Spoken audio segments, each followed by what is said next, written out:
If your Butterflow Rollerball is completely out of ink, here is exactly how to bypass the feed and refill it safely.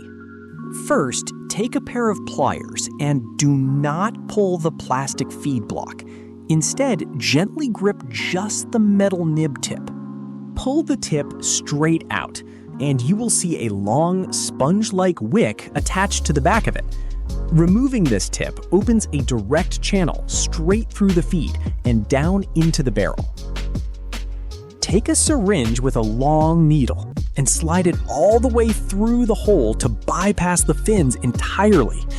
Inject your standard water-based ink directly into the main tank. Do not overfill it. Leave a little air gap at the top. Take your metal tip, make sure the sponge wick goes straight down the center, and press it firmly back into place until it seats completely. To get the ink flowing instantly without skipping, wrap a tissue tightly around the tip to draw the fresh ink down.